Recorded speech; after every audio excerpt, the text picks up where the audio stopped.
Bom dia, meus amigos, todos meus amigos que vão ver esse vídeo. Gostaria de estar meditando aqui um pouco na palavra de Deus, no qual diz a respeito dessa geração a nossa geração, que Jesus, ele explica que a nossa geração é a pior geração de todos os tempos. Você vê que ele vai dizer que se Sodoma e Gomorra tivesse visto e ouvido o que nós ouve, a nossa geração, geração de Jesus para cá, é a última geração. Se Sodoma e Gomorra tivesse visto e ouvido o que a gente ouve, eles tinham permanecido até agora. Você vê que Sodoma e Gomorra foram as cidades que foram destruídas por fogo e enxofre por Deus, porque era uma geração que estava muito desrespeitando o Senhor Deus. Porque a palavra de Deus vai dizer que desde o mais moço até o mais velho eram todos gays. E no Novo Testamento também tem uma passagem que fala sobre eles. Falam assim: eles se inflamaram, deitando na cama, homem com homem, mulher com mulher. Por isso Deus os abandonou às suas paixões infames. Quer dizer, essa nossa geração é a pior geração de todos os tempos, assim como Jesus está explicando. E nós temos que se achegar a Deus, porque está escrito também que Jesus está às portas. A qualquer momento vai tocar uma trombeta e Jesus e os anjos de Jesus vai reunir diante dele todas as gerações da terra, todos os habitantes, todas as línguas, todas as raças da terra diante dele. E será o grande julgamento. Eu vejo que as pessoas estão muito com medo desse coronavírus, com medo, estão apreensivas, estão bem cheios de desesperança. Mas nós crentes, eu mesmo não estou com medo, porque eu sei que isso é só o princípio, ainda não chegamos no princípio das dores. A coisa vai ficar muito feia ainda, porque está escrito que esta terra está gemendo em dores de parto. Essa terra está gemendo em dores de parto. É como uma mulher que está grávida. E quanto mais se aproxima do dia dela dar luz, ela vai ter mais dores, vai ter mais contrações. E assim é essa nossa geração. Quanto mais se aproxima da vinda de Jesus, as coisas vão ficar pior. Vai ter mais praga, vai ter mais enfermidade, vai ter mais perseguição do povo de Deus. A corrupção vai aumentar. Não tem como escapar. Nada vai impedir de acontecer o que está escrito no livro sagrado de Deus. Nada vai impedir, nem governo, nem internet, nem tecnologia nenhuma. Porque está escrito que passará o céu e a terra, mas as minhas palavras não hão de passar, Jesus disse. Então estamos nos encaminhando para o fim. Nós devemos entender isso, estamos nos encaminhando para o fim. E está escrito que Jesus já está às portas. O que a gente tem que fazer é não ficar com medo de praga, não ficar com medo das coisas que vão acontecer, é se apegar com Jesus, mudar o nosso pensamento. A gente tem que mudar de rumo, largar o pecado, por mais tentador que seja, a gente deve deixar a nossa vida de pecado. Eu mesmo sou uma pessoa que já cometeu muitos erros, muitas coisas, mas eu tenho pensado nisso, eu tenho tentado me consertar com Deus a respeito dessas coisas, de deixar o pecado, porque não adianta, se a gente não comete pecado com o nosso corpo, cometemos pecado no pensamento. Se não cometemos pecado no pensamento, cometemos pecados no nosso falar. Então nós temos que nos converter verdadeiramente, buscar a face do Senhor Jesus, porque quem o busca, ele deixa achar. Está escrito: buscai o Senhor enquanto se pode achar, invocai enquanto está perto. porque vai chegar o dia que as coisas vão ficar muito difíceis. Vai haver perseguições difíceis nos evangelhos, naquele que é filho de Deus. Então o que a gente tem que fazer é nos convertermos ao Evangelho. O Evangelho é a mensagem de Deus através de Jesus Cristo.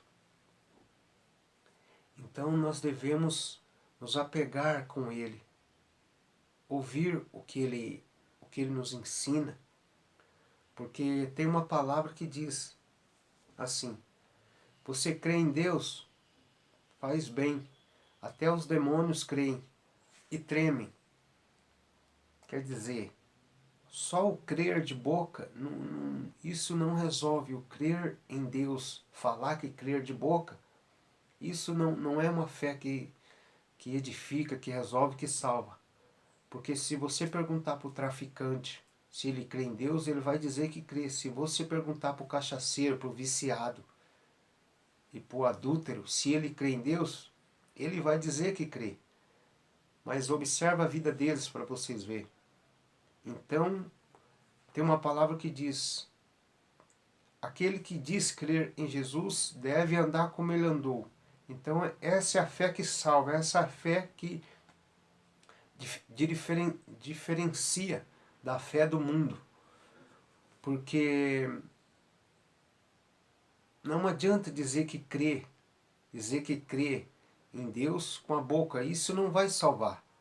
E também tem outra: a pessoa, o ser humano pensa que não vai para o inferno porque ele é um bom pai de família, porque ele não matou, ele não roubou, ele não faz mal, obedece pai e mãe, paga suas contas.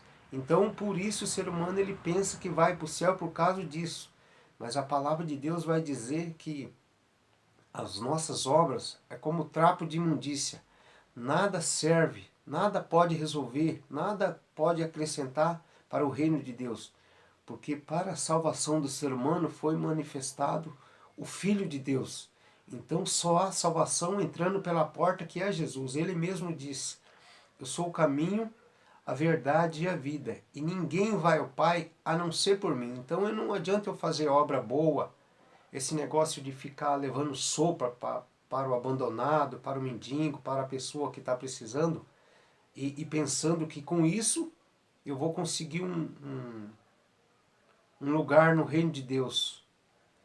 O reino de Deus só tem uma forma de entrar lá, é através de Jesus. E não é dizer de boca que crê em Jesus, é observando seus mandamentos, porque como eu disse, aquele que diz crer em Jesus deve andar como ele andou. Essa é a fé que salva. Essa é a fé que vai fazer com que o nosso nome permaneça escrito no livro da vida. Então o que a gente tem que fazer? Jesus contou uma parábola sobre um homem que teve uma boa colheita. Ele teve uma boa safra e os seus celeiros eram pequenos, não cabia toda aquela safra que ele teve. Então ele disse consigo: o que farei? Derrubarei os meus celeiros, que agora não cabe essa safra que eu tive, e construirei outros celeiros maiores para comportar essa safra minha. Então ele disse consigo: ó, descansa, ó minha alma, porque tem mantimento para muitos anos, por muitos anos. Descansa, ó minha alma. Jesus vai chamar esse homem de louco, porque ele vai dizer assim: se por acaso pedir a sua alma hoje, se por acaso este homem vier a morrer hoje, o que ele tem preparado? Para quem será? Para quem será a sua alma? Para Satanás ou para Deus? Então a gente não deve se escorar na nossa riqueza, dizendo consigo: não, eu sou rico, eu estou tranquilo, eu viverei muito tempo ainda e meus filhos vão viver muito tempo sossegado na questão por causa da minha riqueza. Então a riqueza é um problema. Muita gente se apoia na riqueza, garantindo, assim, dizendo que talvez nem precise de Deus. Mas isso é uma mentira. Jesus vai chamar esse homem de louco. Louco homem que não observa essas coisas. Porque se por acaso lhe pedir a sua alma hoje, o que tens preparado? Para quem serás, né? Então, há muitos deuses nesse mundo. O Deus Mamon, o Deus da riqueza, o Deus da droga, muita gente, o Deus, tem gente que faz muito Deus em seu coração, e idolatram, tem gente que idolatra uma imagem, tem gente que idolatra um artista de Hollywood, ele coloca, o que é idolatria? É colocar alguma coisa acima de Deus para adorar, é colocar, tipo, um jogador de futebol acima de Deus, é tudo. Tem gente que se matam por causa de um artista de Hollywood, e com isso vão esquecendo de Deus. Então o que a gente tem que fazer é se afastar de toda a idolatria, do dinheiro, de todo tipo de idolatria que atrapalha a minha comunhão com Deus. Porque o Deus mesmo vai dizer assim, eu sou Deus, antes de mim nunca houve Deus e jamais haverá. Então a gente tem que deixar toda a idolatria, todo o pecado, toda a feitiçaria, tudo aquilo que nos atrapalha a nossa comunhão com Deus. Porque, como eu disse, como está escrito, Jesus já está às portas, logo vai tocar uma trombeta e vai chegar o dia do arrebatamento. E nós devemos, por obrigação, a gente tem, por amor, mas pela salvação da nossa alma, nós devemos consertar nossa vida diante de Jesus, devemos mudar o nosso jeito de pensar, porque aquele que não aceitar Jesus, ele não vai poder entrar no céu, não vai poder herdar a vida eterna que está em Cristo Jesus, porque Jesus nos deu uma ordem: ide pelo mundo, pregai o evangelho a toda criatura.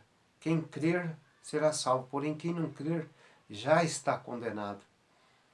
Você vê que não crer aqui sempre se mantém em posição de rebelde, eu não quero saber, a minha vida está boa, eu não preciso aceitar Jesus.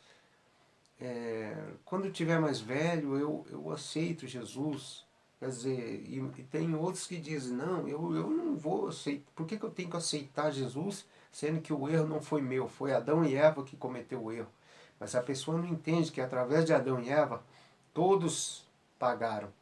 A maldição entrou por Adão e Eva e todos pagam, todos estão pagando. Só tem uma forma de não ir para o inferno, de livrar dessa maldição do pecado que entrou através de Adão e Eva. Só tem uma forma, de aceitar o Senhor Jesus como Senhor e Salvador das nossas vidas.